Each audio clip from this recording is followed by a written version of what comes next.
नमस्कार, मेरा नाम है जयेंद्र पाठक और इस वीडियो में आज हम लोग बात करने वाले हैं प्रीएम्बल ऑफ इंडियन कॉन्स्टिट्यूशन के बारे में। संविधान की प्रस्तावना। दरअसल प्रस्तावना किसी भी संविधान की कुंजी होती है। ऐसा मैं नहीं कह रहा, ऐसा माननीय सुप्रीम कोर्ट तक ने माना है। इस मामले के बारे में हम लोग आगे बात करेंगे। उसके पहले इस वीडियो में हमें आज क्या क्या पढ़ना है इस पर बात कर लेते हैं। तो दरअसल आज हम लोग देखेंगे प्रीएम्बल ऑफ इंडियन कॉन्स्टिट्यूशन, भारतीय संविधान की जो प्रस्तावना है उसको पढ़ेंगे।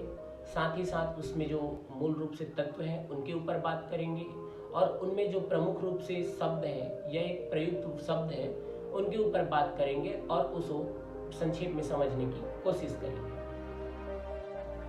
प्रस्तावना शब्द सर्वप्रथम अमेरिकी संविधान में उपयोग में लाया गया था। इसके बाद कई अन्य देशों ने भी इसका अनुसरण किया। भारत ने भी संविधान में प्रस्तावना शब्द अमेरिका से ही लिया।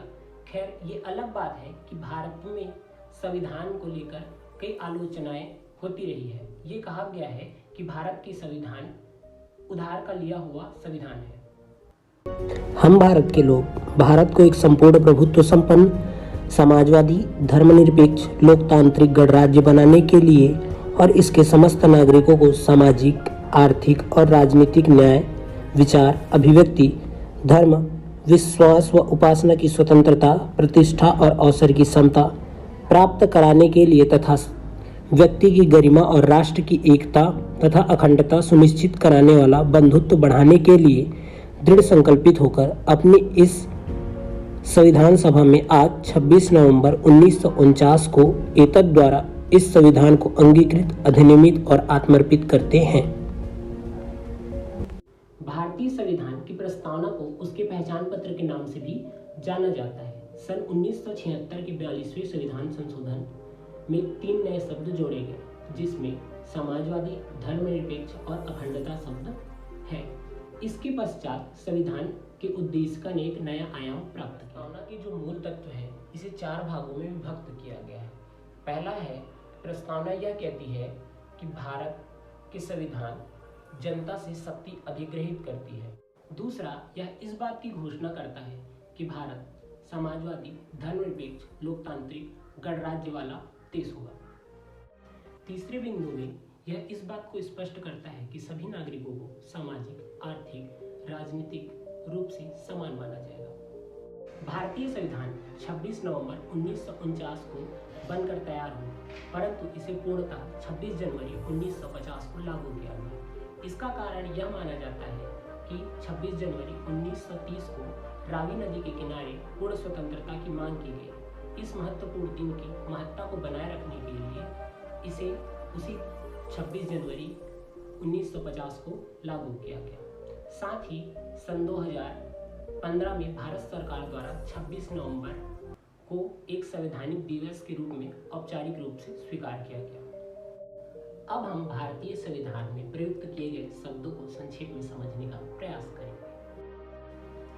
पहला है संप्रभुता, अर्थात भारत किसी अन्य देश पर निर्भर नहीं, या फिर संप्रभुता को हम आसान शब्दों में यह भी कर सकते हैं कि भारत आंतरिक एवं बाह्य रूप से अपने निर्णय स्वयं लेगा, वह किसी दूसरे देश का उपनिवेश नहीं है। दूसरा, समाजवाद। यहाँ समाजवाद का अर्थ लोकतांत्रिक समाजवाद से है, न कि साम्यवादी समाजवाद से। इस शब्द को 1976 में 42वें संविधान संशोधन द्वारा भारतीय संविधान की प्रस्तावना में जोड़ा गया था।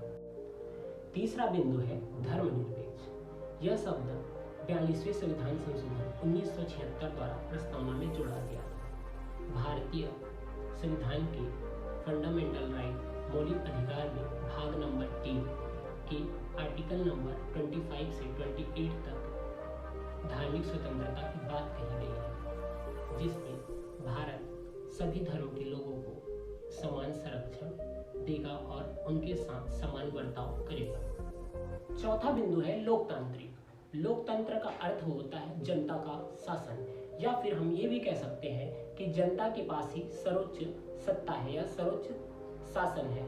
इसमें प्रत्येक 5 वर्षों के बाद जनता अपने प्रतिनिधि चुनता है और प्रतिनिधि सरकार का निर्माण करती है। इस प्रकार से संपूर्ण शक्ति जनता के हाथों में ही निहित होती है। 5वां बिंदु है गणतंत्र। यहाँ गण का अर्थ जनता से ही है। इसमें सरकार की जगह पे राज्य के प्रमुख का निर्वाचन किया जाता है, जिसमें जनता प्रत्यक्ष या अप्रत्यक्ष रूप से निर्वाचन में भाग लेती है। भारत के राष्ट्रपति के निर्वाचन को हम गणतंत्र के परिप्रेक्ष्य में समझ सकते हैं। छठवां बिंदु है न्याय। न्याय का अर्थ प्रस्तावना में सामाजिक, आर्थिक और राजनीतिक न्याय से है। सामाजिक न्याय में सभी व्यक्ति को समाज में समान रूप से माना जाएगा। आर्थिक न्याय में सभी व्यक्ति को हर प्रकार से आर्थिक समानताएं दी जाएगी। साथ ही राजनीतिक न्याय में सभी व्यक्ति को बिना किसी जाति, लिंग या वंश के आधार पर राजनीतिक क्रियाओं में भाग लेने की अनुमति दी गई है।